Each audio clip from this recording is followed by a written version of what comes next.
आज आपण human brain म्हणजेच मानवी मेंदू याच्याविषयी माहिती घेणार आहोत. कोणत्याही सजीवाच्या शरीरामधील सर्वात महत्वाचा घटक म्हणजे त्याचा मेंदू असतो. अगदी त्याच पद्धतीनं मानवाच्या सुद्धा शरीरातील सर्वात महत्वाचा अवयव हा मेंदूचा आहे. मानवाने जी आजपर्यंत काय प्रगती केली आहे, म्हणजे आतापर्यंत आपण चंद्रावर पाऊल ठेवलं आहे, मंगळावर आपण पाणी शोधत आहेत. विज्ञान आणि तंत्रज्ञानाने इतकी प्रचंड प्रगती केली आहे, ती कशाच्या जोरावर केली आहे, तर ही आपल्या मेंदूच्या विकासामुळे करणे शक्य झाले आहे. मेंदूचा विकास जसजसा होत गेला तशी माणसानं नवीन नवीन भाषा शिकण्यास सुरुवात केली. नवीन कौशल्य, नवीन विचार, नवीन भावना, नवीन अनुभव या गोष्टी मानवाला सतत मिळत गेल्या किंवा तो त्या गोष्टी अनुभवत गेला, आत्मसात करत गेला आणि आपली प्रगतीची उंच उंच शिखरे तो सर करत गेला आहे. सांगायचा उद्देश काय आहे, तर मानवाच्या शरीरातील सर्वात महत्वाचा घटक म्हणजे तो काय आहे, तर आपला मेंदू हा आहे. साधारणपणे मग मेंदू कुठे असतो हे आपल्या सर्वांना माहितीच आहे. त्याचे लोकेशन काय असतं, त्याचं स्ट्रक्चर कशा स्वरूपाचं असतं, त्याचे घटक कोणते कोणते पार्ट आहेत, प्रकार कुठले कुठले आहेत. मेंदू का एकच नाही, मेंदूमध्ये सुद्धा विविध भाग आहेत. मग त्यांचं कार्य काय असतं याच्याविषयी आपण आज थोडक्यात माहिती घेणार आहोत. बघूया आपण सुरुवातीला साधारणपणे मेंदूचं लोकेशन, मानवी मेंदूचा विचार करतोय आपण. मानवी मेंदूचं लोकेशन म्हणजे स्थान कुठं असतं, तर इनसाइड द स्कल. स्कल म्हणजे कवटी. आपल्या डोक्याच्या कवटीमध्ये मेंदू सुरक्षित केलेला असतो, कारण मेंदू अतिशय महत्वाचा भाग असल्यामुळे त्याचं संरक्षण तितक्याच पद्धतीने होणं गरजेचं असतं. दुसरी गोष्ट म्हणजे स्ट्रक्चर. त्याची रचना कशा स्वरूपाची असते आपल्याला सांगितलं, it is a soft organ made of a billion of neurons.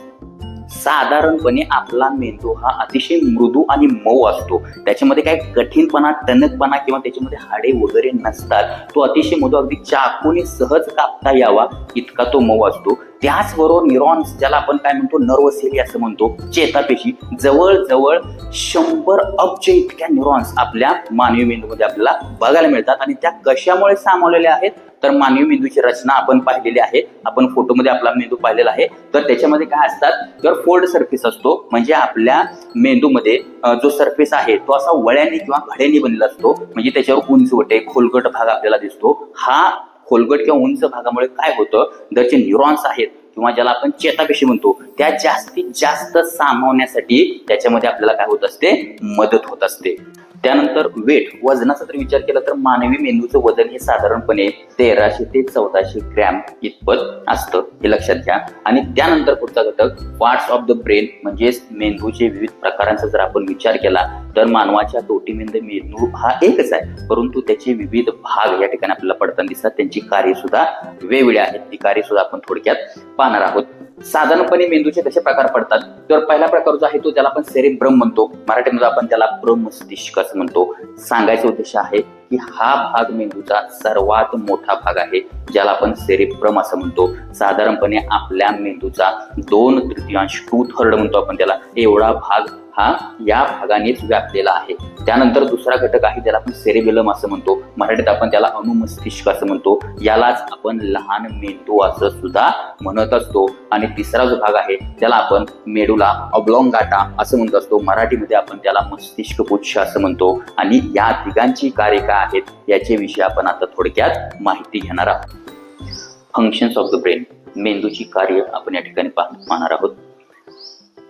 आपले जे काही शरीर चालतं आहे, आपलं खाणं पिणं, उठणं बसणं, झोपणं, काम करणं, खेळणं, ह्या सगळ्या ज्या गोष्टी आहेत ते कंट्रोल कोण करतो, तर ते कंट्रोल मेंदूच करतो. त्यामुळे याची कार्य सांगावी काय हा नक्की प्रश्न पडतो. कारण आपलं शरीर जे चालतं ते सर्व मेंदूच्या नियंत्रणामध्ये चालतं. त्याच्यातीलच काही महत्वपूर्ण कार्य आपण या ठिकाणी पाहणार आहोत. लक्षात घ्या, आपल्या शरीरामध्ये विविध प्रकारच्या चेतासंस्था आहेत. चेतासंस्था एकच आहे, परंतु तिचेही 2-3 प्रकार आहेत. त्या खोलामध्ये गेले की व्हिडिओ फार मोठा होतो, त्याच्यावर आपल्याला एक स्पेशल व्हिडिओ तयार करावा लागेल.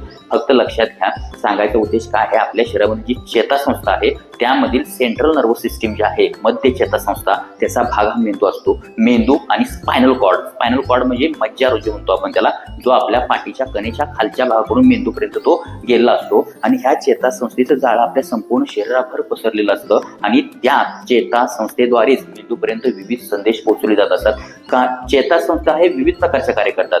काही संदेश हे शरीराकडून मेंदूपर्यंत पोहोचवले जातात आणि काही संदेश हे किंवा आदेश जे आहेत मेंदू शरीराला विविध प्रकारचे प्रकारचे आदेश देतो ते आदेश सुद्धा मेंदूकडून शरीरभर पसरण्याचं काम ह्या चेतासंस्था करत असतात, हे लक्षात घ्या. मेंदूचे 3 प्रकार आपण मगाशी पाहिले होते, त्यांची कार्य साधारणपणे आपल्याला काय सांगता येतील याच्याविषयी आपण या ठिकाणी माहिती घेतोय. पहिला भाग जो आहे तो सेरेब्रम, लक्षात घ्या, ज्याला आपण मराठीत प्रमस्तिष्क असं म्हणतो. काय करतो तो? Control of voluntary movements, like काय आहे? कॉन्सन्ट्रेशन आहे, प्लॅनिंग आहे, डिसिजन मेकिंग आहे, इंटेलिजन्स आहे. म्हणजे या मेंदूच्या भागाचं सेरेब्रमचं कार्य काय आहे? तर आपल्या ज्या व्हॉलंटरी मुवमेंट्स आहेत, ज्याला आपण ऐच्छिक क्रिया म्हणतो. ऐच्छिक म्हणजे कसल्या? ज्या आपल्या इच्छेवर अवलंबून असणाऱ्या क्रिया, खाणं पिणं उठणं बसणं सगळंच आहे. त्याचबरोबर वैचारिक आणि भावनिक दृष्ट्या जो विचार केला तर कॉन्सन्ट्रेशन आहे, एकाग्रता आहे, प्लॅनिंग आहे, विविध प्रकारचं नियोजन करणं आहे, डिसिजन मेकिंग निर्णय क्षमता आहे, त्याचबरोबर इंटेलिजन्स म्हणजे बुद्धिमत्ता आहे. या सर्व घटकांना किंवा गोष्टींना नियंत्रित करण्याचं काम जो आहे तो कोण करत असतो? हा सेरेब्रम करत असतो.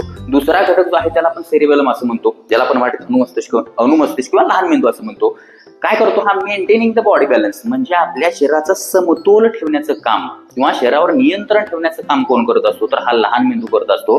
बऱ्याच वेळा आपण उभा राहिला असतो, मी जसं आता उभा राहिला आहे, तुम्ही बसलेला असता, तुम्हाला वाटतं आता मेंदूचं काय काम आहे, फक्त आपण बसलोय तर. परंतु मेंदूने जर एका सेकंदासाठी काम सोडून दिलं तर लगेच तुम्ही खाली आडवे पडता, कारण मेंदू हा आपल्या शरीरावर नियंत्रण ठेवण्याचं काम करत असतो, हे लक्षात घ्या. तिसरा घटक आहे मेडुला ऑब्लॉंगेटा म्हणतो आपण त्याला. त्याचं काय कार्य आहे? याचं एक सगळ्यात महत्वाचं कार्य आहे control the involuntary activities like the heartbeat आहे, blood circulation, breathing, sneezing, coughing. म्हणजेच काय? ह्या मेडुला ऑब्लॉंगेटाचं कार्य काय आहे? आपल्या अनिच्छिक क्रिया, म्हणजे ज्या क्रिया आपल्या इच्छेवर अवलंबून असत नाहीत अशा क्रियावर नियंत्रण ठेवण्याचं काम हा घटक करत असतो. मग त्याच्यामध्ये काय येतात? आपल्या हृदयाची स्पंदन होणं आहे, त्याचबरोबर आपल्या शरीरभर रक्ताची काय सर्क्युलेशन होतं, ब्लड सर्क्युलेशन म्हणतो आपण, रक्ताभिसरण क्रिया, त्याच्यावर तो नियंत्रण ठेवत असतो. आपलं ब्रीथिंग आहे, श्वासोच्छवास आहे, स्नीजिंग म्हणजे शिंकण आहे, कफिंग म्हणजे काय? खोकणं आहे. आपल्या शरीरामध्ये ज्या विविध प्रकारच्या संस्था आहेत, मग श्वसन संस्था आहे, पचन संस्था आहे, उत्सर्जन संस्था आहे, प्रजनन संस्था आहे, अस्थि संस्था आहे, या सर्वांना नियंत्रित ठेवणारी चेतासंस्था आहे. या सर्वांवर नियंत्रण ठेवण्याचं काम कोण करत असतो? तर आपला मेंदूच करत असतो. आणि त्याचबरोबर हे त्याच्यातले विविध घटक करत असतात. मी तुम्हाला सांगितलं हा सगळ्यात मोठा भाग आहे मेंदूचा, हा लहान मेंदू आहे. मग हा काय भाग आहे? तर हा मेडुला ऑब्लॉंगेटा हा मेंदूच्या पाठीमागच्या शेपटीसारखा असणारा हा भाग आहे, तो मेंदूच्या एकदम खालच्या बाजूला असतो आणि हा सुद्धा अतिशय महत्वाचा असतो. याला जर जोरात मार लागला गेला तर मानवाचा मृत्यू होतो, हेही लक्षात घ्या. आता आपण काही इम्पॉर्टंट फॅक्ट्स पाहणार आहोत.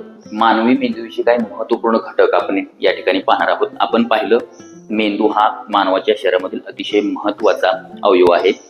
तर आपण बघूया याची इम्पॉर्टंट फॅक्ट्स काय आहेत. Oxygen, brain uses 20% oxygen. आपल्या मानवी शरीराला ऑक्सिजनची गरज असतेच, त्यामधील 20% ऑक्सिजन जो आहे तो निव्वळ मेंदूसाठीच वापरला जातो, लक्षात घ्या. ब्लडचा जर विचार केला तर रक्त, इट रिसिव्ह 15 to 20% ब्लड. म्हणजेच काय? आपल्या शरीरामधील एकूण रक्ताच्या 15 ते 20% रक्त जे आहे तो एकटा मेंदूच वापरतो. पुढची गोष्ट आहे एनर्जी. It consume 20% energy. आपलं शरीर हे ऊर्जेवरच चालत असतं आणि मेंदूला स्वतःलाच आपल्या शरीरातील एकूण ऊर्जेच्या 20% ऊर्जा ही लागते किंवा तो वापरत असतो. इलेक्ट्रिसिटी म्हणजे विजेचा जर विचार केला तर आपल्या शरीरामध्ये सतत इलेक्ट्रिसिटी मेंदू तयार करत असतो आणि तो विविध प्रकारचे संदेश किंवा आवेग ह्या इलेक्ट्रिसिटीचे किंवा विजेच्या विद्युत आवेग म्हणतो आपण त्याला, त्याच्या मार्फतच पोहोचवत असतो. Generate enough electricity to power a small bulb. साधारणपणे तो किती एनर्जी तयार करतो? तर आपल्या घरातील एक 20 ते 25 वॅटचा बल्ब चालावा एवढ्या स्वरूपाची तो वीज सतत तयार करत असतो, लक्षात घ्या. त्याचबरोबर सगळ्यात महत्वाचा घटक म्हणजे no pain. Itself can not feel pain. मेंदूला मात्र स्वतःच्या कुठल्याही प्रकारच्या संवेदना नाहीत. म्हणजे आपण आपल्या मेंदूला जर सुई टोचवली तर ती त्याला सहज समजत नाही, लक्षात घ्या. इतका महत्वाचा असणारा हा घटक आपण त्याची तितकीच काळजी सुद्धा घेणं गरजेचं आहे. त्याला सतत सक्रिय ठेवण्यासाठी आपण वेगवेगळे घटक जे आहेत आपल्या मेंदूला सतत सक्रिय ठेवण्यासाठी आपण काय केलं पाहिजे? तर त्याला चालना देणं तितकंच गरजेचं आहे. विविध कोडे आपण सोडवू शकतो, बुद्धिमत्तेवर आधारित जे काही प्रश्न असतात ते आपण पाहू शकतो, नवीन नवीन भाषा आणि कौशल्य आपण शिकू शकतो, जेणेकरून काय होतं किंवा वाचन चांगल्या पद्धतीने आपण करू शकतो. वाचनाचा वेग आपण वाढणं गरजेचं आहे. त्यामुळं काय होतं? आपला मेंदू हा सक्रिय राहतो. पॉझिटिव्ह थिंकिंग, सकारात्मक विचार असणं फार गरजेचं आहे. अशा पद्धतीने आज आपण आपल्या शरीरामधील मेंदू या घटकाविषयी थोडक्यात आढावा घेतला. भेटूया पुढील व्हिडिओमध्ये एका नवीन घटकासह. अशाच व्हिडिओमधून शिकत राहा. तुमची जिज्ञास वृत्ती कायम जागृत ठेवा, कारण विज्ञान हे फक्त पुस्तकात नसतं, ते आपल्या जगण्यात सुद्धा असतं.